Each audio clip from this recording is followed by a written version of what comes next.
سأقبل يا خالقي من جديد كما أنت مني إلهي تريد وأرجو إذا أنت تقبلني جنان الخلود ومنك المزيد.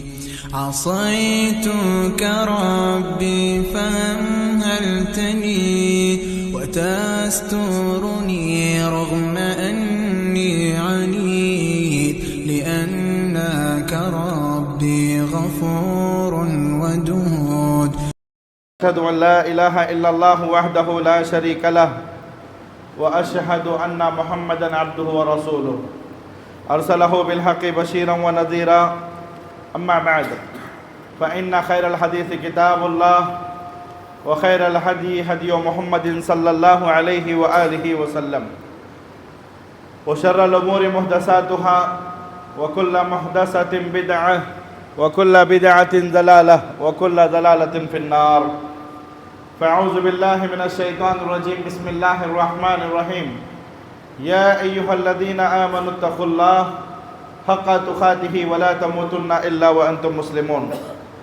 يا أيها الناس اتقوا ربكم الذي خلقكم من نفس واحدة وخلق منها زوجها وبث منهما رجالا كثيرا ونساء واتقوا الله الذي تساءلون به والأرحام إن الله كان عليكم رقيبا. يا أيها الذين آمنوا اتقوا الله وقولوا قولا سديدا يصلح لكم أعمالكم ويغفر لكم ذنوبكم ومن يطع الله ورسوله فقد فاز فوزا عظيما. محترم حاضرین جمعہ، نوجوان دوستوں، بزرگوں، بھائیوں، پردہ نشین ماؤں اور بہنوں اور امت کے نونہال بچوں، تمام قسم کی تعریف، بڑائی، عظمت و کبریائی اس اللہ وحدہ لا شریک کے لیے ہے جو ہم سب کا خالق ہے، مالک ہے، رازق ہے، مربی و مدبر ہے. بعدہ صلاۃ والسلام کا نزول ہو تمام انبیاء پر، خصوصاً اس ذات مقدسہ مطہرہ مبرکہ پر جن کا نام اسم گرامی محمد الرسول اللہ صلی اللہ علیہ وآلہ وسلم ہے. میرے محترم بھائیوں، آج کے اس خطبہ جمعہ میں ہم اللہ تبارک و تعالیٰ کی توفیق سے اور اس کے فضل اور مہربانی سے پیارے رسول صلی اللہ علیہ وسلم کا جو حجۃ الوداع کا پیغام تھا یا عرفے کے میدان کا جو خطبہ تھا، اور اس خطبے میں جو پیغام اللہ کے رسول صلی اللہ علیہ وسلم نے قیامت کی صبح تک آنے والی امت محمدیہ کو دیا ہے، اسی پیغام کو ہم آج آپ تک پہنچانے کے لیے یہاں پہنچے ہیں. اللہ سے ہم دعا کرتے ہیں کہ اللہ تبارک و تعالی ہم تمام کو ان باتوں کو غور سے سننے، سمجھنے اور اس پر عمل کرنے کی توفیق عطا فرمائیں. آمین یا رب. میرے محترم بھائیوں، رسول اکرم صلی اللہ علیہ وسلم نے حجۃ الوداع کے دوران کئی مرتبہ صحابہ اکرام رضوان اللہ علیہم اجمعین سے خطاب فرمایا، لیکن آپ صلی اللہ علیہ وسلم کا سب سے اہم خطبہ، سب سے اہم خطاب جو آپ صلی اللہ علیہ وسلم نے میدان عرفات میں ارشاد فرمایا تھا، جو بخاری کی روایت حضرت جابر بن عبداللہ رضی اللہ تعالیٰ عنہ اس حدیث کے راوی ہیں. اللہ کے رسول صلی اللہ علیہ وسلم نے ایک بڑا جامع خطبہ دیا. یوں کہیں کہ نبی کریم صلی اللہ علیہ وسلم نے ایک تاریخی خطبہ دیا، اور اس میں اللہ کے رسول صلی اللہ علیہ وسلم نے امت محمدیہ کو کئی ایک پیغامات سے نوازا ہے. اس وقت جب یہ خطبہ ہو رہا تھا عرفے کے میدان میں، اللہ کے رسول صلی اللہ علیہ وسلم کے سامنے صحابہ رضوان اللہ علیہم اجمعین کی 1,00,000 سے بھی زیادہ، روایات میں آتا ہے 1,24,000 کا مجمع اللہ کے نبی صلی اللہ علیہ وسلم کے ساتھ اس وقت حج مبارک میں تھا. اور نبی کریم صلی اللہ علیہ وسلم 1,24,000 کے مجموعے سے خطاب کرتے ہوئے پیارے رسول صلی اللہ علیہ وسلم نے حالات کو سامنے رکھ کر کے اس وقت جو جامع خطبہ دیا تھا وہ ہمارے لیے بہت ہی نصیحت آموز ہے، بہت ہی سبق آموز ہے۔ ان باتوں کو غور سے سنیں، سمجھیں اور حتی الامکان عمل کرنے کی کوشش کریں۔ میرے عزیز ساتھیوں، ہم میں سے بہت سارے نادان ایسے بھی ہیں، یا بہت سارے نادان بھائی ایسے بھی ہیں جو بڑی شدت پسندی کو اختیار کرتے ہیں، یا پھر معاشرے کے امن کے لیے بڑے خطرہ بنتے ہیں۔ آپ صلی اللہ علیہ وسلم نے خطبہ عرفہ میں سب سے پہلا میسج اور پہلا پیغام جو دیا وہ یہ تھا کہ نبی کریم صلی اللہ علیہ وسلم نے جب سورج ڈھلنے کا وقت آیا، اللہ کے نبی نے صحابہ اکرام رضوان اللہ علیہم اجمعین کو حکم دیا کہ آپ صلی اللہ علیہ وسلم کی جو اونٹنی تھی جس کا نام خسوا تھا، اس اونٹنی پر کجاوا رکھنے کا اللہ کے نبی نے حکم دیا۔ صحابہ نے اونٹنی پر کجاوا رکھا۔ اللہ کے رسول صلی اللہ علیہ وسلم مقام نمرہ میں جہاں آپ کے لیے خیمہ لگایا گیا تھا، نمرہ مقام، اس خیمے سے باہر آئے اور آپ صلی اللہ علیہ وسلم اپنی اونٹنی خسوا پر سوار ہوئے۔ سوار ہو کر کے صحابہ کے بیچوں بیچ آئے۔ آ کر کے رسول اکرم صلی اللہ علیہ وسلم نے بڑا جامع خطبہ دیا، کہا یا ایھا الناس ان دماءکم و اموالکم و اعراضکم حرام علیکم کا حرمت یومکم ھذا فی شہرکم ھذا فی بلدکم ھذا الا کل شیء من امر الجاہلیہ تحت قدمی موضوع۔ پیارے نبی صلی اللہ علیہ وسلم نے فرمایا کہ لوگوں سنو سنو سنو، تمہاری جانیں، تمہارا مال اور تمہاری عزت و آبرو سب کے سب اس طرح محترم ہیں، احترام والے ہیں، جس طرح کے آج کا یہ دن محترم ہے، جس طرح کے آج کا یہ مہینہ محترم ہے، اور جس طرح کے آج کا یہ ذی الحجہ کا مہینہ محترم ہے، اور یہ شہر مکہ محترم ہے۔ یہ سب محترم ہیں۔ جائز نہیں ہے کہ کوئی کسی کی جان لے، یہ جائز نہیں ہے کہ کوئی کسی کے مال کو ہڑپ کرے، اس کے مال کو چھینے، اور یہ جائز نہیں ہے آپس میں کہ کوئی کسی کی عزت و آبرو کو اچھالے۔ پیارے نبی صلی اللہ علیہ وسلم نے، بے شک اللہ کے نبی نے فرمایا کہ تمہارا خون، تمہارا مال اور تمہاری عزت و آبرو ایسے ہی احترام والی ہیں جس طرح تمہارا یہ دن تمہارے اس مہینے میں، تمہارے اس شہر میں محترم ہے۔ خبردار، جاہلیت کے تمام امور، جاہلیت کے تمام کام، جاہلیت کے تمام رسم و رواج میرے قدموں تلے دفن ہیں۔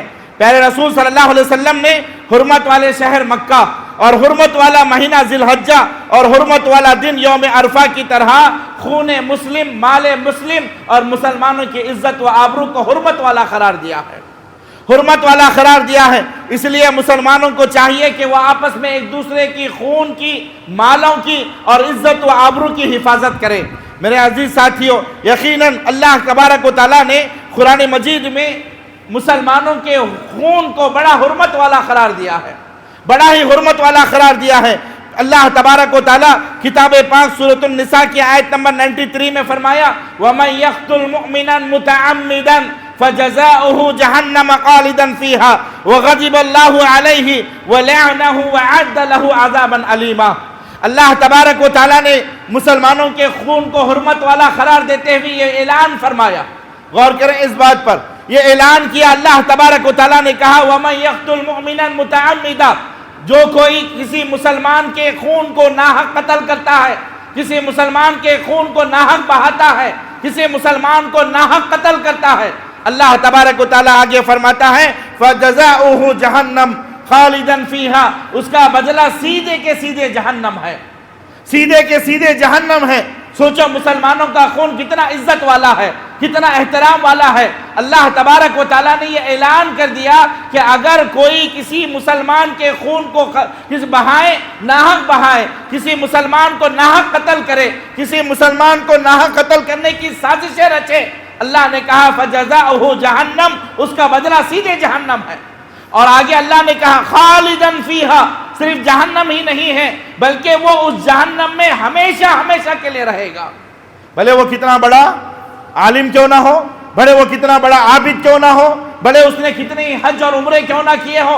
اللہ تبارک و تعالیٰ نے خون مسلم کی حرمت کو بیان کرتے ہوئے فرمایا کہ اگر کوئی کسی مسلمان کے خون کو ناحق بہاتا ہے، اللہ تبارک و تعالیٰ کہتا ہے فَجَزَاؤُهُ جَهَنَّمَ خَالِدًا فِيهَا، اس کا بدلہ سیدھے جہنم ہے اور وہ اس جہنم میں ہمیشہ کے لیے رہے گا۔ اور آگے اللہ تبارک و تعالیٰ نے کہا اتنا ہی نہیں کہ بس وہ جہنم میں جلے گا، آگے اللہ کہتے ہیں وَغَضِبَ اللَّهُ عَلَيْهِ، اللہ اس پر ناراض ہوگا، جہنم میں بھی ڈالے گا اور اس کے ساتھ ساتھ اللہ اس پر ناراض ہوگا، اس پر غیظ و غضب ہوگا، اس پر غصہ ہوگا۔ پھر آگے اللہ نے فرمایا وَلَعْنَهُ وَأَعَدَّ لَهُ عَذَابًا عَظِيمًا، اور اللہ کی لعنتیں ایسے آدمی پر ہو اور اللہ تبارک و تعالیٰ اپنے دردناک عذابات کو اس آدمی اپنے دردناک عذابات میں اس شخص کو ملوث فرمائے گا۔ تو الغرض میرے عزیز ساتھیوں، جو کوئی کسی مومن کو قصداً قتل کر ڈالے اس کی سزا جہنم ہے، جس میں وہ ہمیشہ ہمیشہ کے لیے رہے گا۔ اور یہاں تک کہ پیارے رسول صلی اللہ علیہ وسلم نے فرمایا اول ما یقضی بین الناس یوم القیامہ الدماء، کیا فرمایا اللہ کے نبی نے؟ کل قیامت کے دن حقوق کے اعتبار سے سب سے پہلا فیصلہ اگر کسی کا ہوگا تو وہ خون کے تعلق سے ہوگا، خون مسلم کے تعلق سے ہوگا۔ سب سے پہلے ان لوگوں کو اللہ بلائے گا جنہوں نے کسی مسلمان کو قتل کیا ہوگا، اور اس کا بدلہ اللہ تبارک و تعالیٰ انہیں عطا کرے گا۔ یہاں تک کہ پیارے رسول صلی اللہ علیہ وسلم نے پیارے رسول صلی اللہ علیہ وسلم نے فرمایا، غالباً مسلم شریف کی حدیث ہے، اللہ کے نبی کہتے ہیں من لقی اللہ لا یشرک بہ شیئا ولم یتندى بدم حرام دخل الجنہ۔ اللہ اکبر، کتنی پیاری حدیث ہے۔ ایک مسلمان کے لیے، ایک مومن کے لیے جنت میں جانا کتنا آسان ہے۔ پیارے نبی صلی اللہ علیہ وسلم نے فرمایا، اللہ کے نبی کہتے ہیں من لقی اللہ، جو آدمی اللہ سے اس حال میں ملاقات کرے، اللہ سے اس حال میں ملے کہ اس نے اپنی زندگی میں کبھی کسی کو اللہ کے ساتھ شریک نہیں کیا، کبھی کسی کو اللہ کے ساتھ شریک نہیں کیا، کبھی کسی کو اللہ کے علاوہ حاجت روا نہیں سمجھا، مشکل کشا نہیں سمجھا، داتا و دستگیر نہیں سمجھا، بس اس نے اللہ رب العالمین کو اپنے لیے کافی سمجھا۔ وَلَمْ يَتَنَدَّ بِدَمٍ حَرَامٍ، اور کبھی کسی مسلمان کے خون کو یا بہانے میں یا کسی مسلمان کو قتل کرنے میں وہ شریک نہیں رہا۔ ایک تو اللہ کے ساتھ کسی دوسرے کو شریک نہیں کیا، دوسرا کسی مسلمان کے خون کو نہیں بہایا، قتل کی سازش نہیں رچا۔ اللہ کے نبی فرماتے ہیں داخل الجنہ، اس کے جنت میں جانے کے لیے اتنا ہی کافی ہے۔ اللہ اکبر کبیرہ، کتنی پیاری حدیث ہے، کتنی پیاری حدیث ہے۔ اور میرے عزیز ساتھیوں، ہاں یہ الگ بات ہے کہ اللہ کے رسول صلی اللہ علیہ وسلم نے کچھ مسلمان کو قتل کرنے کا بھی حکم دیا ہے۔ جہاں تک مسلمان کو ناحق قتل کرنا ہے، اللہ کے رسول صلی اللہ علیہ وسلم نے سخت منع فرمایا ہے۔ یہاں تک کہ پیارے رسول صلی اللہ علیہ وسلم نے فرمایا لا یحل دم امرئ مسلم یشہد ان لا الہ الا اللہ وانی رسول اللہ، کسی بھی مسلمان کے لیے یہ حلال نہیں ہے کہ اگر کوئی آدمی یہ گواہی دیتا ہے کہ اللہ کے علاوہ کوئی معبود برحق نہیں اور محمد کریم صلی اللہ علیہ وسلم اس کے سچے رسول ہیں، وہ مسلمان ہیں۔ جو اتنا گواہی دے کہ اللہ کے علاوہ کوئی معبود برحق نہیں اور محمد صلی اللہ علیہ وسلم اللہ کے سچے نبی اور سچے رسول ہیں، اتنا گواہی دیتے وہ مسلمان ہے، اس کا خون حرمت والا ہے، اس کی جان حرمت والی ہے، اس کا مال حرمت والا ہے، اس کی عزت و آبرو حرمت والی ہے، وہ مسلمان ہے، اسے قتل نہیں کیا جائے گا۔ اسامہ بن زید رضی اللہ تعالیٰ عنہ نے ایک آدمی کو قتل کیا۔ اسامہ بن زید رضی اللہ تعالیٰ عنہ نے ایک آدمی کو قتل کرنے کے لیے آگے بڑھے، قتل کرنے کے لیے خنجر اٹھایا، ابھی قتل کر ہی رہے تھے، اس نے گواہی دیا، کلمہ پڑھا اور کہا لا الہ الا اللہ۔ اسامہ بن زید رضی اللہ تعالیٰ عنہ نے آگے دیکھا نہیں، پیچھے دیکھا نہیں، اسے پھر سے قتل کر دیا، اسے کلمہ پڑھنے کے باوجود بھی قتل کر دیا۔ معاملہ اللہ کے نبی کے پاس پہنچا، معاملہ اللہ کے نبی کے پاس پہنچا، کہا اللہ کے نبی نے اسامہ بن زید کو بلایا، ماجرا پوچھا کہ بات کیا ہے؟ کہا یا رسول اللہ میں اسے قتل کرنے کے لیے آگے بڑھا تو اس نے کلمہ پڑھ لیا اور اس نے لا الہ الا اللہ کی گواہی دے دی۔ اللہ کے نبی نے کہا کہ پھر بھی تم نے اس کو قتل کیا؟ کہا اللہ کے نبی وہ تو موت کی ڈر سے کلمہ پڑھا تھا، وہ تو موت کی ڈر سے کلمہ پڑھا تھا جس کی وجہ سے میں نے اسے قتل کیا۔ اللہ کے رسول صلی اللہ علیہ وسلم نے فرمایا کہ تم کیسے جانتے ہو کہ وہ موت کی ڈر سے کلمہ اس نے ادا کیا تھا؟ اللہ کے نبی نے پھر کہا اللہ تو گواہ ہے، اللہ تو گواہ ہے، محمد کریم صلی اللہ علیہ وسلم اس خون سے بری ہیں۔ اللہ کے نبی محمد رسول اللہ صلی اللہ علیہ وسلم اس خون سے بری ہیں۔ اللہ کے نبی بار بار یہ کلمات کہتے جاتے، اللہ کے نبی اللہ اس خون میں میرا کوئی دخل نہیں ہے، اللہ اس خون میں میرا کوئی شریک نہیں ہے، اے اللہ میں اس خون سے بری ہوں، اللہ کل قیامت کے دن میں اس سے بری ہوں۔ اللہ کے رسول صلی اللہ علیہ وسلم ایک مسلمان کے خون کی اتنی حرمت قرار دیتے تھے، لیکن اللہ کے نبی نے ایک حدیث میں یہ بات بھی بیان فرمائی کہ لا یحل دم امرئ یشہد ان لا الہ الا اللہ، کسی مسلمان کے لیے یہ لائق نہیں ہے، یہ حلال نہیں ہے، یہ جائز نہیں ہے کہ اگر کوئی آدمی اللہ کے ایک ہونے کی گواہی دیتا ہے اور اللہ کے نبی کی رسالت کی گواہی دیتا ہے، اس کا خون حلال نہیں ہے۔ لا یحل دم امرئ مسلم۔ پھر ہاں اللہ کے نبی نے فرمایا کہ ہاں ہو سکتا ہے، نبی کریم صلی اللہ علیہ وسلم اس حدیث میں آگے فرماتے ہیں کہ ہاں 3 میں سے ایک کو قتل کیا جائے گا، مسلمان ہے لیکن پھر بھی مسلمان ہونے کے باوجود بھی اگر وہ اس گناہ کا مرتکب ہے تو اسے قتل کیا جائے گا۔ وہ 3 گناہ کون سے ہیں؟ مسلمان کو بھی قتل کرنا اللہ کے نبی نے جائز جہاں پر قرار دیا ہے، وہ 3 گناہ ایسے ہیں۔ پہلا گناہ تو یہ ہے کہ اللہ کے رسول صلی اللہ علیہ وسلم نے فرمایا، اللہ کے نبی نے فرمایا کہ النفس بالنفس، اگر کوئی مسلمان کسی مسلمان کو قتل کرتا ہے، ناحق قتل کرتا ہے، ناحق اسے قتل کرتا ہے تو قاتل کو مقتول کے عوض میں قتل کیا جائے گا۔ اگر اسلامی حکومت ہے تو قاتل کو مقتول کے عوض میں قتل کیا جائے گا، بھلے مرنے والا بھی مسلمان ہے، مارنے والا بھی مسلمان ہے۔ مرنے والا تو مر کر کے چلا گیا، لیکن جو مارنے والا ہے، جو زندہ ہے، مقتول کے عوض میں، مسلمان کو قتل کرنے کے عوض میں قاتل کو بھی قتل کیا جائے گا۔ یہ پہلا قانون ہے۔ دوسری چیز اللہ کے رسول صلی اللہ علیہ وسلم نے فرمایا السیب الزانی، السیب الزانی ایسا زانی، ایسا زنا کرنے والا جو شادی شدہ ہونے کے باوجود بھی، اپنی بیوی کو اپنے گھر پر رکھتے ہوئے کے باوجود بھی کسی اور عورت کے ساتھ جا کر کے ہم بستری کرتا ہے، زنا کرتا ہے، اللہ کے نبی نے فرمایا ایسے شادی شدہ مسلمان کو بھی قتل کیا جائے گا۔ اور تیسرا اللہ کے نبی فرماتے ہیں التارک لدینہ والمفارق للجماعہ، ایسا آدمی جو اپنے دین کو چھوڑ کر کے مرتد ہو جاتا ہے، دین اسلام کو چھوڑ کر کے مرتد ہو جاتا ہے، پھر سے کفرانی زندگی میں جیتا ہے اور اسی پر مر جاتا ہے، اللہ کے نبی نے فرمایا ایسے مرتد کو بھی قتل کیا جائے گا اور جماعت سے تفریقہ الگ ہونے والے کو بھی قتل کیا جائے گا۔ لیکن میرے عزیز ساتھیوں، ان 3 چیزوں کے علاوہ اگر کوئی آدمی مسلمان ہے آپ اسے قتل نہیں کر سکتے، کیونکہ اللہ کے نبی نے فرمایا مسلمانوں کا خون حرمت والا ہے، ایسے ہی حرمت والا ہے جیسے عرفے کا دن احترام والا ہے، جیسے عرفے کا دن حرمت والا ہے، جیسے ذی الحجہ کا مہینہ حرمت والا ہے، جیسے مکہ حرمت والا ہے، ایسے ہی مسلمانوں کا خون حرمت والا ہے۔ اسے کوئی ناحق نہیں بہا سکتا، اسے کوئی قتل نہیں کر سکتا۔ اللہ کے رسول صلی اللہ علیہ وسلم نے مسلمانوں کے خون کو بہانے سے منع فرمایا۔ اسی طریقے سے میرے عزیز ساتھیوں، دوسری چیز پیارے رسول صلی اللہ علیہ وسلم نے فرمایا کہ مال مسلم، مسلمانوں کے مال کی حرمت، مسلمانوں کے مال کی حرمت، کوئی مسلمان کسی دوسرے مسلمان کے مال کو نہیں ہڑپے، اس کی جائیداد نہ کھائیں، اس کی پراپرٹی پر قبضہ نہ جمائیں، کسی بھی طریقے سے کسی مسلمان کے مال کو نہ کھائیں۔ اللہ کے نبی نے عرفے کے میدان میں یہ دوسرا پیغام دیا کہ جس طریقے سے مسلمان کا خون حرمت والا ہے، محترم ہے، احترام والا ہے، ایسے ہی مسلمان کا مال اور اس کی عزت و آبرو بھی حرمت والی ہے، کوئی اسے ناحق نہیں کھا سکتا۔ کتاب پاک میں قرآن مجید سورۃ البقرہ کے اندر اللہ تبارک و تعالیٰ نے فرمایا، سورۃ البقرہ سورۃ النساء کی آیت نمبر 29 میں اللہ نے کہا یا ایھا الذین آمنوا لا تأکلوا اموالکم بینکم بالباطل الا ان تکونوا تجارۃ عن تراض منکم۔ پھر سورہ بقرہ آیت نمبر 88 میں اللہ نے کہا ولا تأکلوا اموالکم بینکم بالباطل وتدلوا بها الى الحکام لیأکلوا فریقا من اموال الناس بالاسم وانتم تعلمون۔ اللہ نے کئی جگہ پر قرآن مجید کے اندر مسلمانوں کے مالوں کے تعلق سے فرمایا، کہا اے ایمان والو لا تاکلوا اموالکم بینکم بالباطل، تم آپس کے مالوں کو باطل طریقے سے نہ کھاؤ، جھوٹ بول کر کے نہ کھاؤ، دھوکہ دے کر کے نہ کھاؤ، ربا اور سود کے ذریعے نہ کھاؤ، انٹرسٹ کے ذریعے نہ کھاؤ، لوگوں کے مسلمانوں کے مال کو نہ ہڑپو۔ اللہ کے نبی نے منع فرمایا ہے۔ مسلمانوں کا مال، مسلمانوں کی عزت، مسلمان کی آبرو یہ حرمت والی ہے، احترام والا ہے۔ اللہ کے رسول صلی اللہ علیہ وسلم نے ناحق کھانے سے منع فرمایا ہے۔ مغیرہ بن شعبہ رضی اللہ تعالیٰ عنہ دخول اسلام کا واقعہ بتاتے ہیں۔ مغیرہ بن شعبہ رضی اللہ تعالیٰ عنہ ایک جلیل القدر صحابی ہیں۔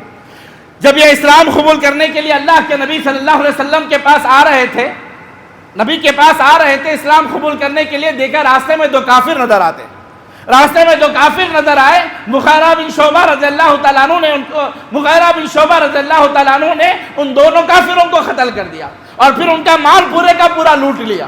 دونوں کو قتل کر کے مال پورا لوٹ لیا اور اللہ کے رسول صلی اللہ علیہ وسلم کی خدمت میں حاضر ہوئے. کہا اللہ کے رسول صلی اللہ علیہ وسلم لیجئے میں اسلام قبول کرتا ہوں. اللہ کے نبی کے سامنے ان دونوں کافر کو قتل کرنے کے بعد جو مال لوٹا گیا تھا اس مال کو لا کر کے اللہ کے نبی کی خدمت میں پیش کیا. کہا اللہ کے رسول صلی اللہ علیہ وسلم لیجئے میں اسلام قبول کر رہا ہوں. اللہ کے رسول صلی اللہ علیہ وسلم سے کہتے ہیں اے اللہ کے نبی پتہ ہے کہ میں اسلام کیسے قبول کر رہا ہوں. وہ اپنے آپ کو فخر اور اعزاز سمجھ رہے تھے, فخر اور اعزاز سمجھ رہے تھے اور یہ سمجھ رہے تھے کہ ہو سکتا ہے کہ اللہ کے نبی میری تعریف کریں گے کیونکہ میں نے 2 کافر کو قتل کیا ہے اور اس کے مال کو لوٹ کر کے لایا ہوں. اللہ کے رسول صلی اللہ علیہ وسلم سے وہ کہتے ہیں کہ اللہ کے رسول صلی اللہ علیہ وسلم لیجئے مال قبول کیجئے میں اسلام قبول کر رہا ہوں. اور آپ جانتے ہیں کہ میں اسلام کیسے قبول کر رہا ہوں. کہا کہ اللہ کے نبی میں آ رہا تھا, راستے میں 2 کافر سے ملاقات ہوئی, میں نے ان دونوں کو قتل کر دیا اور ان کا مال لوٹ کر کے میں آپ کے سامنے لا کر کے رکھا.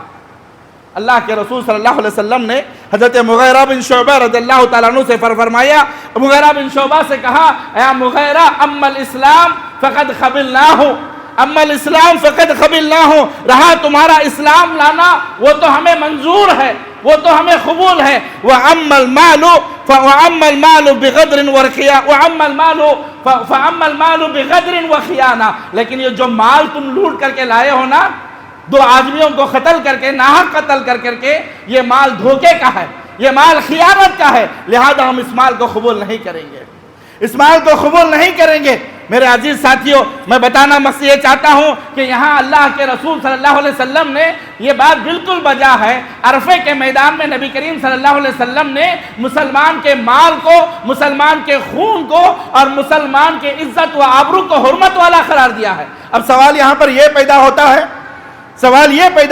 بھلے مسلمان کا مال حرمت والا ہے, مسلمان کا خون حرمت والا ہے, مسلمان کی عزت و آبرو حرمت والی ہے, اگر غیر مسلم کا مسلمان کے مال کو نہ لوٹا جائے, مسلمان کو قتل نہ کیا جائے, مسلمان کی عزت و آبرو کی حفاظت کی جائے تو غیر مسلم کو لوٹ سکتے ہیں, غیر مسلم کو ناحق قتل کر سکتے ہیں؟ نہیں میرے عزیز ساتھیوں. ہاں یہ الگ بات ہے کہ اللہ کے رسول صلی اللہ علیہ وسلم نے عرفہ کے میدان میں جو خطاب فرمایا تھا اس وقت صرف صحابہ وہاں پر موجود تھے. اہل علم فرماتے ہیں کہ جس کی وجہ سے اللہ کے نبی نے مسلمانوں کے مال کے تعلق سے فرمایا, لیکن دوسری احادیث میں اللہ کے رسول صلی اللہ علیہ وسلم نے غیر مسلموں کے بھی مال کو, خون کو اور عزت و آبرو کو حرمت والا قرار دیا ہے اور ان کے مال کو ناحق قتل کرنے, ان کی جانوں کو ناحق قتل کرنے سے منع فرمایا ہے, ان کے مالوں کو لوٹنے سے منع فرمایا ہے اور ان کی عزت و آبرو کو اچھالنے سے منع فرمایا ہے. عزت و آبرو کو اچھالنے سے اللہ کے رسول صلی اللہ علیہ وسلم نے منع فرمایا ہے. میرے عزیز ساتھیوں یہ دین اسلام ہے, یہ دین اسلام کی تعلیمات ہیں. خطبہ حجۃ الوداع کا پہلا میسج جو آپ صلی اللہ علیہ وسلم نے دیا وہ سماج اور سوسائٹی کا امن تھا, وہ سماج اور سوسائٹی کا امن تھا. امن کسی بھی سماج کی, کسی بھی سوسائٹی کی سب سے پہلی ضرورت ہے. کھانے سے بھی پہلے, پینے سے بھی پہلے, زندگی گزارنے سے بھی پہلے امن کی اشد ضرورت ہے. جس کنٹری میں, جس شہر میں امن غارت ہو جاتا ہے وہاں کا جینا حرام ہو جاتا ہے.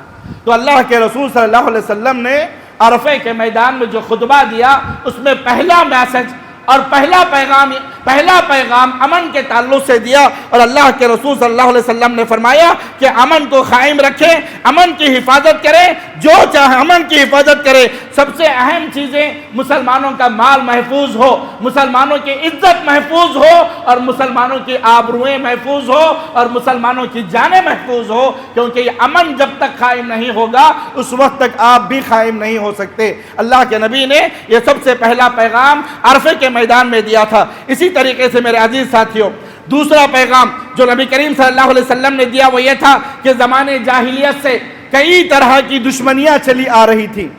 آپ جانتے ہیں, تاریخ آپ کو بھی پتا ہے, کئی بیانوں میں آپ نے سنا ہے, تاریخ کی کتابیں آپ نے پڑھی ہیں کہ زمانے جاہلیت سے کئی دشمنیاں پنپتے ہوئے آ رہی تھی, چلتے ہوئے آ رہی تھی. کئی عداوتیں اور نفرتیں لوگوں کے اندر چلتی ہوئی آ رہی تھی, یہاں تک کہ عداوتیں, نفرتوں اور دشمنیوں کا سلسلہ ایسا چل رہا تھا. باپ مر رہا ہے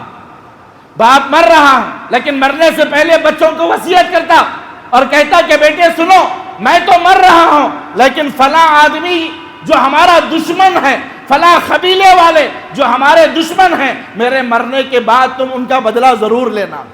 یہ دشمنیاں چلتی آ رہی تھی، زمانہ جاہلیت کے رسمیں تھی، رواجات تھے، اور زمانہ جاہلیت کی عداوتیں چلتی آ رہی تھی۔ اللہ کے رسول صلی اللہ علیہ وسلم نے یہ انتقامات کو، یہ بدلے اور نفرت اور عداوت کو اللہ کے رسول صلی اللہ علیہ وسلم نے معاف کرنے کا حکم دیا۔ پیارے رسول صلی اللہ علیہ وسلم نے فرمایا الا کل شیء من امر الجاہلیہ تحت قدمی موضوع، لوگوں سنو، جاہلیت کے تمام رسم و رواج، جاہلیت کی تمام عداوتیں، جاہلیت کے تمام دشمنیاں، جاہلیت کی تمام نفرتیں میں اپنے قدموں تلے رونتا ہوں۔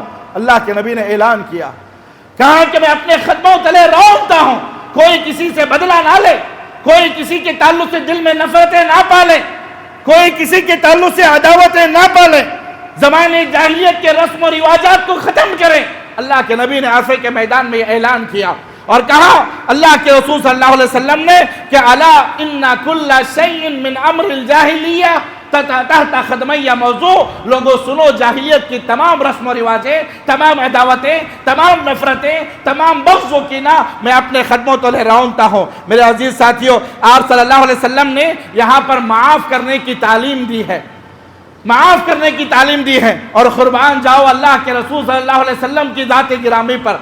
پیارے رسول صلی اللہ علیہ وسلم نے جب معاف کرنے کی تعلیم دی، اتنی بڑی قربانی دینے کی تعلیم دی، تو سب سے پہلے پیارے رسول صلی اللہ علیہ وسلم نے آغاز اپنے گھر سے کیا، آغاز اپنے گھر سے کیا، اور کہا پیارے رسول صلی اللہ علیہ وسلم نے کہ لوگوں سنو، بنی ہاشم کا جو ایک چھوٹا سا بچہ انتقال کر چکا تھا، اس کو قتل کیا گیا تھا، ربیعہ بن حارثہ کا بچہ، اسے قبیلہ غزیل کے لوگوں نے قتل کیا تھا، اور یہ بنی ہاشم اللہ کے رسول صلی اللہ علیہ وسلم کا خاندان ہے۔ بنی ہاشم کا جو بچہ ربیعہ بن حارثہ کا بیٹا، ربیعہ بن حارثہ کا بچہ جو قتل ہوا تھا، جسے قبیلہ غزیل نے قتل کیا تھا، بنی ہاشم کے لوگ تیاری کر رہے تھے کہ کیسے ہم قبیلہ غزیل پر حملہ کریں گے اور اس قبیلے کو تباہ و برباد کر دیں گے۔ اللہ کے رسول صلی اللہ علیہ وسلم نے اعلان کیا کہ لوگوں سنو، زمانے جاہلیت کی عداوتیں میں ختم کرنے کا اعلان کر رہا ہوں، تو سب سے پہلے میں اپنے خاندان سے شروع کرتا ہوں۔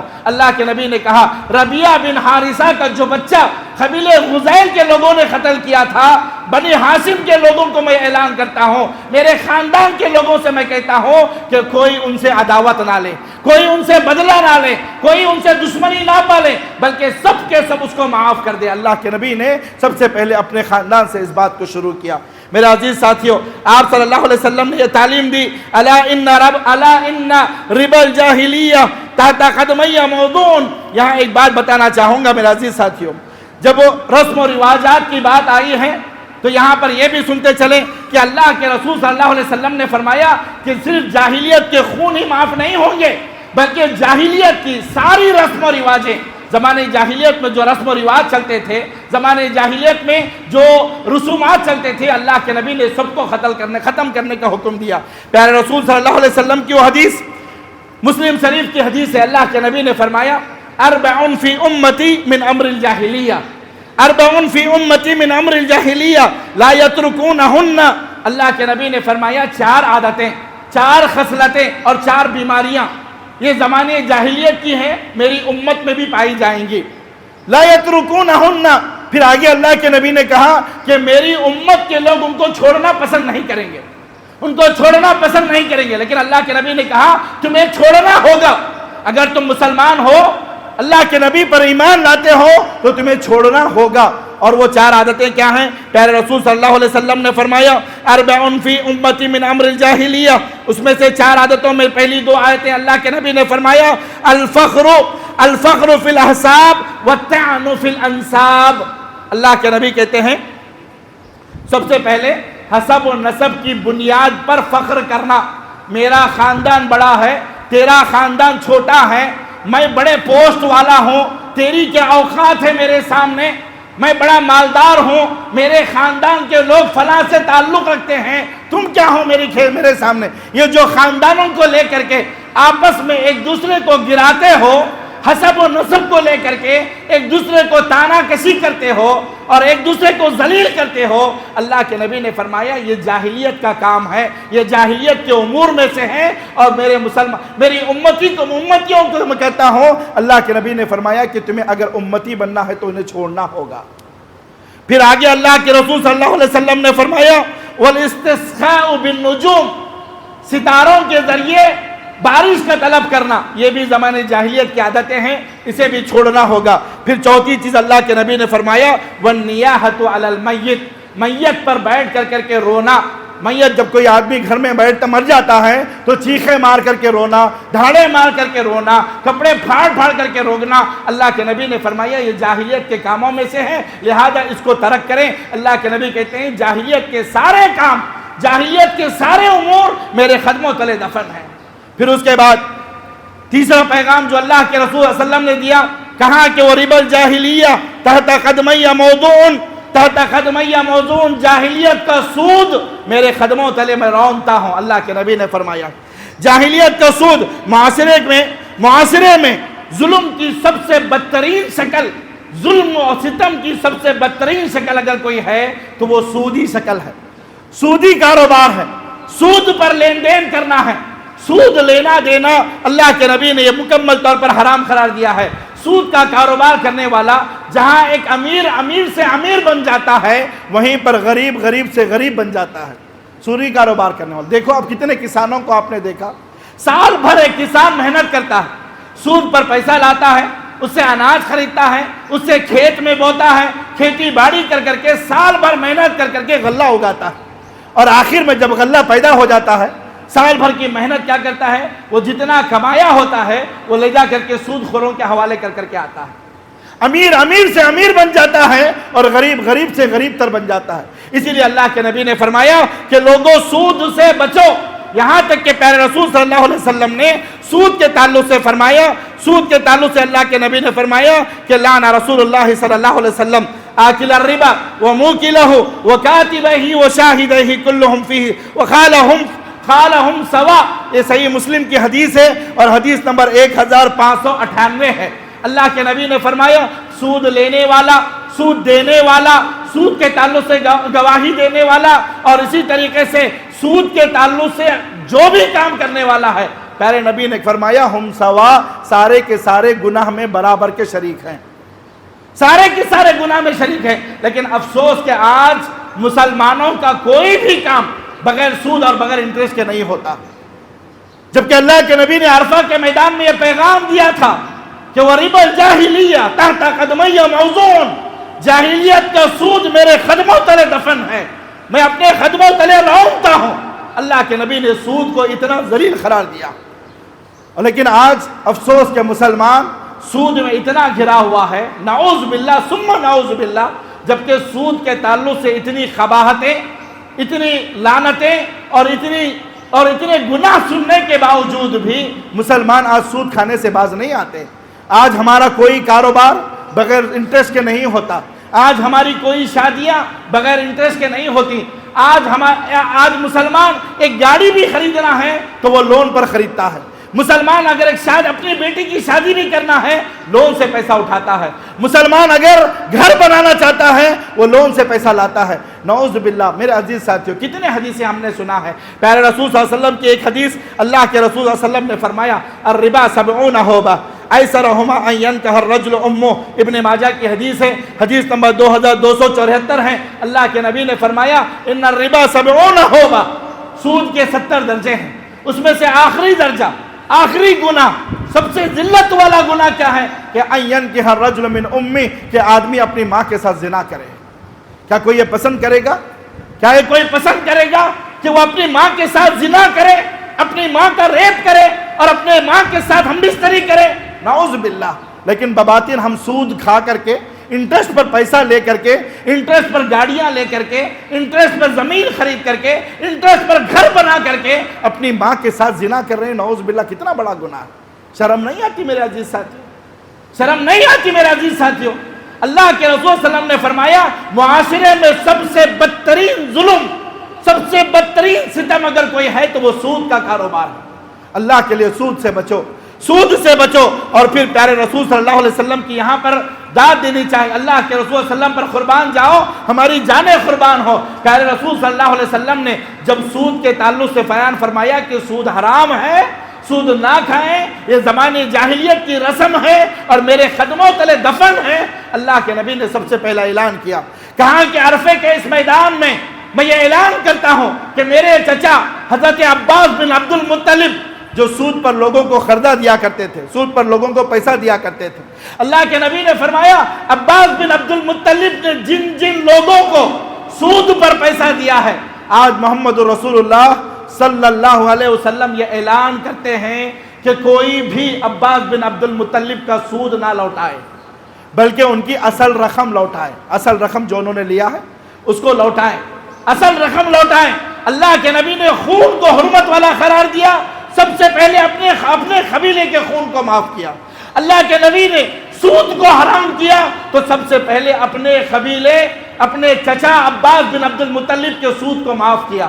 کہا کہ کوئی بھی عباس بن عبد المطلب کے سود کو نہ لوٹائے بلکہ ان کی اصل رقم کو لوٹائے. میرے عزیز ساتھیوں, یہاں ہر اس عالم کے لیے, ہر اس داعی کے لیے, ہر اس مبلغ کے لیے نصیحت ہے کہ جب وہ قوم کو کوئی چیز کی نصیحت کرتا ہے تو سب سے پہلے وہ اپنے آپ پر عمل کرے, سب سے پہلے وہ خود عمل کرے. کیونکہ اللہ کے نبی نے جب خون کو حرمت والا قرار دیا, اپنے خاندان کے خون کو معاف کیا.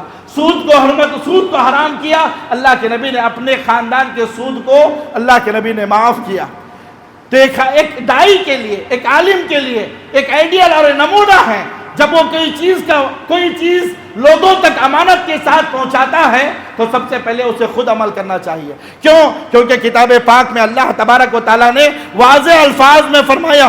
اللہ تبارک و تعالیٰ کہتا ہے قرآن مجید کے اندر, یا ایھا الذین آمنوا لما تقولون ما لا تفعلون کبر مقتا عند اللہ ان تقولوا ما لا تفعلون. اے ایمان والو, تم ایسی بات لوگوں کو کیوں کہتے ہو جس پر تم خود عمل نہیں کرتے؟ اگر کہنا ہو تو پہلے عمل کرو, کہنا ہو تو پہلے عمل کرو, پھر لوگوں کو اس بات کا اعلان کرو یا لوگوں کو اس کی نصیحت کرو. یہ اللہ نے حکم دیا. یہاں تک کہ مسلم شریف کی حدیث ہے, پیارے رسول صلی اللہ علیہ وسلم نے فرمایا, پیارے نبی نے فرمایا, رأیت لیلۃ اسری بی رجالا تخرج السنتهم بمقارض من النار. اللہ کے نبی کہتے ہیں کہ میں نے معراج میں دیکھا, جہنم کا ایک وادی تھی, ایک جگہ تھی, ایک پلیس تھی.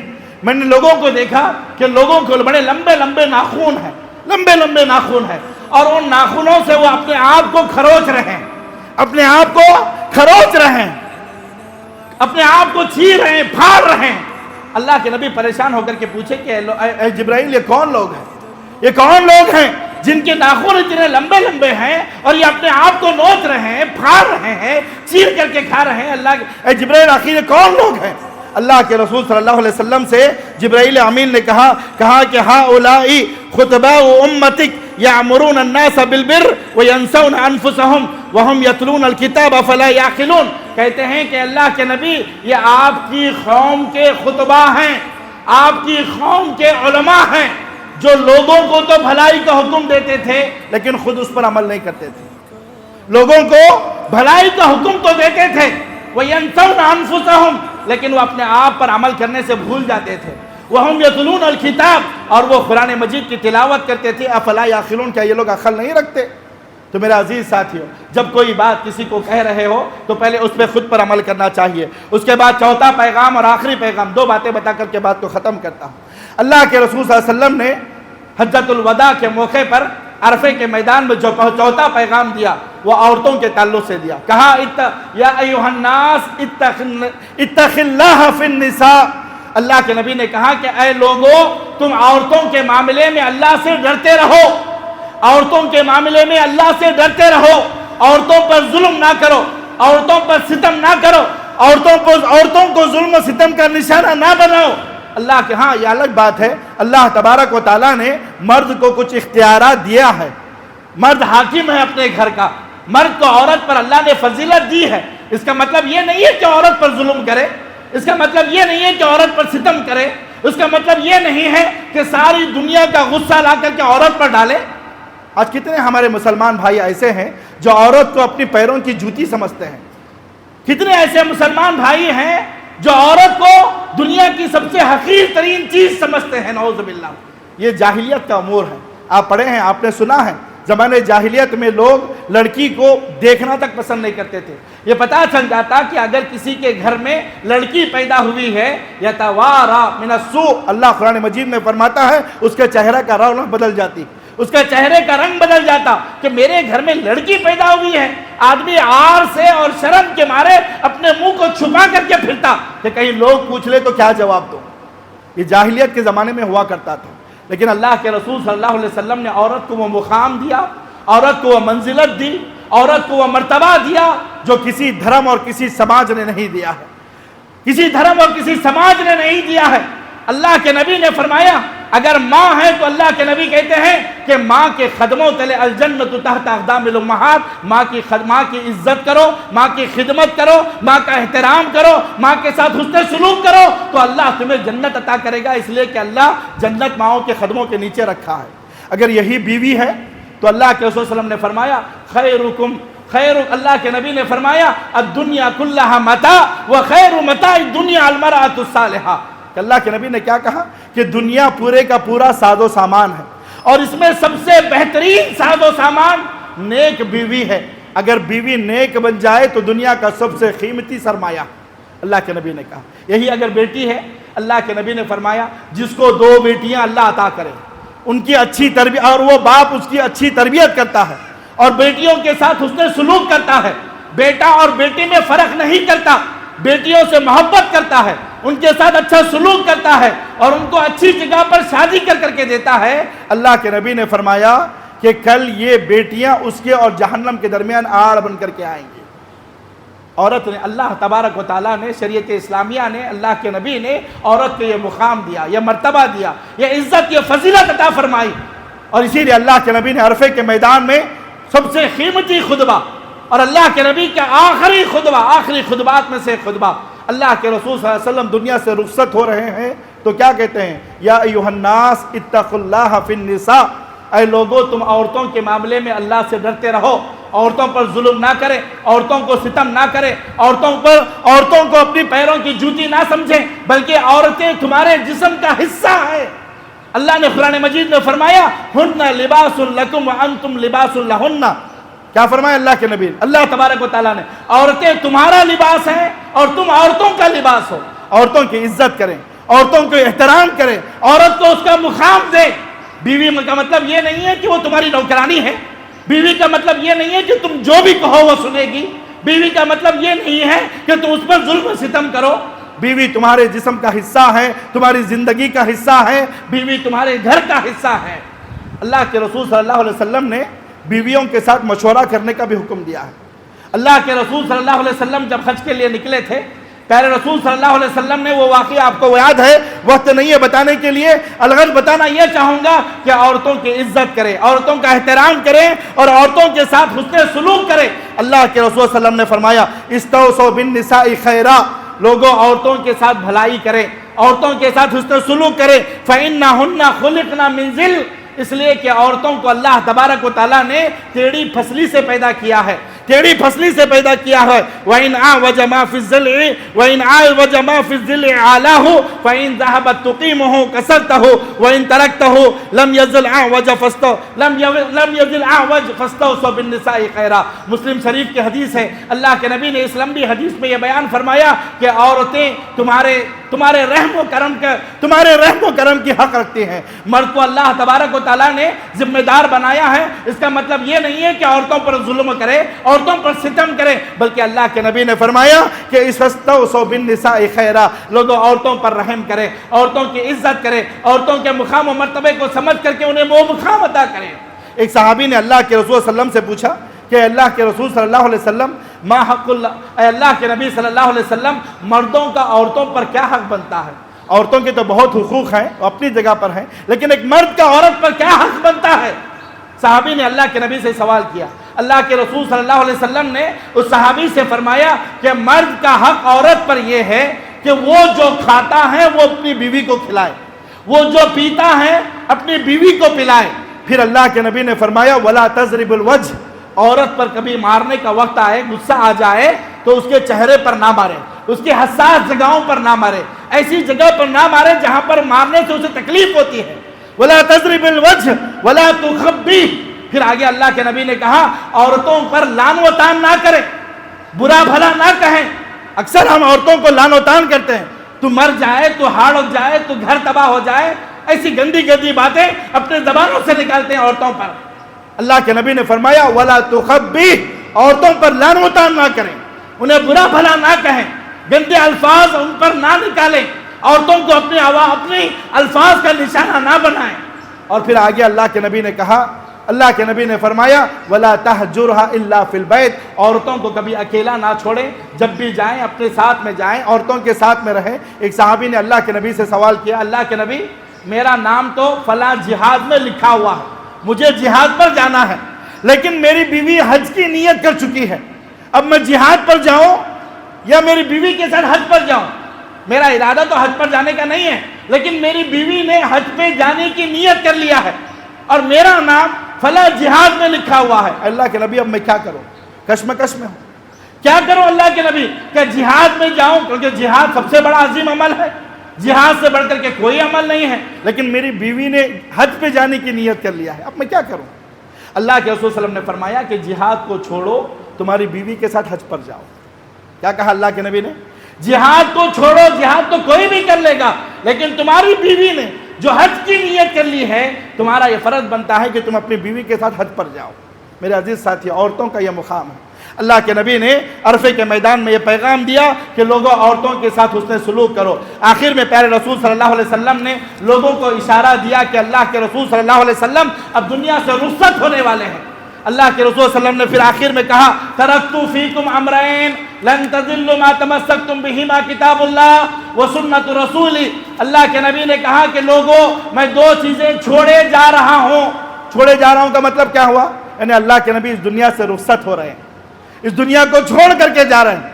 اللہ کے رسول صلی اللہ علیہ وسلم نے فرمایا ترکت فیکم امرین لن تضلوا ما تمسکتم بہما کتاب اللہ و سنت رسولی و سنتی۔ اللہ کے نبی نے فرمایا کہ لوگوں میں دو چیزیں چھوڑے جا رہا ہوں، دو چیزیں چھوڑے جا رہا ہوں، یعنی گوئے اللہ کے نبی نے حجۃ الوداع میں یہ اشارہ دے دیا کہ اب میرا وقت ختم ہو چکا ہے، اب مجھے کس کام کے لیے بھیجا گیا تھا وہ کام مکمل ہو چکا ہے، اب مجھے داعی اجل کو لبیک کہنا ہے، میں تمہارے درمیان دو چیزیں چھوڑے جا رہا ہوں۔ اللہ کے نبی نے ہلکا سا اشارہ دیا آپ کی رخصتی کا۔ پھر آگے اللہ کے نبی نے کہا لن تضلوا ما تمسکتم بہما کتاب اللہ، لوگوں ہرگز گمراہ نہیں ہوگے، تمہیں کوئی گمراہ نہیں کر سکے گا، اس وقت تک گمراہ نہیں کر سکے گا جب تک تم دو چیزوں کو پکڑے رہو گے۔ اور وہ دو چیزیں کیا ہے؟ اللہ کی کتاب قرآن مجید اور اللہ کے نبی کی حدیث سنت رسول کو پکڑے رہو گے۔ جب تک کتاب اللہ و سنت رسول پر گامزن رہو گے، اس پر عمل کرتے رہو گے، اس کو اپنا ہتھیار بناؤ گے، زندگی کے لیے نمونہ بنا کر کے جیو گے، لن تضلوا، کوئی مائی کا لال تمہیں گمراہ نہیں کر سکتا، کوئی مائی کا لال تمہیں گمراہ نہیں کر سکتا۔ آج ہم نے کتاب اللہ کو چھوڑ دیا، سنت رسول کو چھوڑ دیا۔ جب ہم کبھی بات کرتے ہیں کہ جی سنت رسول یہ ہے، حدیث میں ایسا لکھا ہے، تو جواب کیا ملتا ہے؟ ہاں جی حدیث میں تو ہے، لیکن ہمارے امام صاحب نہیں مانتے۔ حدیث میں تو ہے، لیکن ہمارے امام کے پاس یہ نہیں چلتا۔ میں آپ سے پوچھوں، کیا اللہ کے نبی سے بھی بڑھ کر کے کوئی امام ہے؟ کیا اللہ کے نبی سے بھی بڑھ کر کے کسی کی بات ہو سکتی ہے؟ جب حدیث پیش کرتے ہیں، جواب میں ملتا ہے ہماری مسجد میں یہ نہیں چلتا، ہمارے امام صاحب کے پاس یہ نہیں چلتا۔ کتنے ایسے چیزیں ہیں، خود ہماری جماعت والے بھی، کتاب و سنت پر عمل کرنے والے بھی، جب ان پر آتی ہے تو کیا کہتے ہیں؟ ہاں حدیث میں تو ہے جی، نہیں کون بولے، حدیث میں تو ہے، نہیں کون بولے۔ جب حدیث میں ہے لیکن ماننے سے انکار کرتا ہے، اسے مسلمان کہو گے؟ اسے مسلمان کہو گے؟ وہ مسلمان کہہ لینے کا حق ہی نہیں رکھتا جو حدیث میں رہتے ہوئے بھی عمل کی بات نہیں کرتا۔ میرے عزیز ساتھیوں، پھر اس کے بعد آخر میں اللہ کے رسول صلی اللہ علیہ وسلم نے 1,24,000 مجمع کی سے عہد و پیمان لیا۔ 1,24,000 مجمع سے جو حج پہ آئے ہوئے تھے، سارے صحابہ سے عہد و پیمان لیا، یہ وعدہ لیا، یہ پیغام دیا اللہ کے نبی نے۔ اللہ کے نبی نے صحابہ سے پوچھا وَأَنْتُمْ تُسْأَلُونَ عَنِّي يَوْمَ الْقِيَامَةِ فَمَا أَنْتُمْ خَائِلُونَ، اے لوگوں کل قیامت کا دن ہوگا، اللہ کا دربار لگے گا اور اللہ تبارک و تعالیٰ تم سے میرے بارے میں سوال کرے گا کہ کیا میں نے دین اسلام کو تم تک پہنچا دیا؟ اور میرے عزیز ساتھیو، یہی وہ دن تھا جس دن اللہ تبارک و تعالیٰ نے اتمام شریعت کو مکمل کرتے ہوئے قرآن مجید کی آیت نازل فرمائی تھی، اليوم اکملت لکم دینکم واتممت علیکم نعمتی ورضیت لکم الاسلام دینا۔ اسلام حجۃ الوداع کے دن عرفے کے دن مکمل ہو گیا۔ اللہ نے اس آیت کو نازل فرمایا۔ اس کے بعد اللہ کے رسول صلی اللہ علیہ وسلم نے صحابہ سے پوچھا کہ اے لوگوں کل قیامت کا دن ہوگا، اللہ کا دربار لگے گا اور اللہ تم سے میرے بارے میں سوال کرے گا، اللہ تم سے میرے بارے میں سوال کرے گا، فماذا انتم قائلون، کل تم اللہ کو کیا جواب دو گے؟ اللہ کے نبی رخصت ہو رہے ہیں، دنیا سے چھوڑ کر کے جا رہے ہیں، صحابہ سے سوال کرتے ہیں کہ کیا میں نے دین اسلام کو مکمل پہنچایا کہ نہیں پہنچایا، میں نے شریعت کو مکمل پہنچایا کہ نہیں پہنچایا؟ اللہ کے رسول صلی اللہ علیہ وسلم صحابہ سے سوال کرتے ہیں۔ صحابہ رضوان اللہ علیہم اجمعین ایک جٹ ہو کر کے 1,24,000 کا مجمع اللہ کے نبی سے کہتے ہیں کہ اللہ کے نبی سے اس وقت صحابہ پورے کہتے ہیں کہ نشہد انکا قد بلغت وعدیت ونصحت، اے اللہ کے نبی کل اللہ کا دربار ہوگا، ہم اللہ کے سامنے گواہی دیں گے کہ محمد رسول اللہ صلی اللہ علیہ وسلم نے ہم تک دین اسلام کو بلا کسی کمی بیشی کے پہنچا دیا ہے، بلا کسی کمی بیشی کے پہنچا دیا ہے۔ پھر اللہ کے رسول صلی اللہ علیہ وسلم نے اپنی انگلی کو آسمان کی طرف اٹھایا، پھر صحابہ کی طرف اشارہ کیا، ایک مرتبہ کیا، پھر دوسری مرتبہ اللہ کے نبی نے اپنی انگلی کو آسمان کی طرف اٹھایا، پھر دوسری مرتبہ صحابہ کی طرف اشارہ کیا، پھر تیسری مرتبہ اٹھایا، پھر صحابہ کی طرف اشارہ کیا، پھر اللہ کے نبی صلی اللہ علیہ وسلم نے اللہ سے کہا کہ اللہ تو گواہ رہنا، اے اللہ تو گواہ رہنا۔ یہ پوری امت 1,24,000 کا مجمع اس بات کی گواہی دیتا ہے کہ محمد رسول اللہ صلی اللہ علیہ وسلم نے دین اسلام کو مکمل پہنچا دیا ہے۔ اللہ کے رسول صلی اللہ علیہ وسلم کی آنکھوں سے آنسو جاری ہوئے۔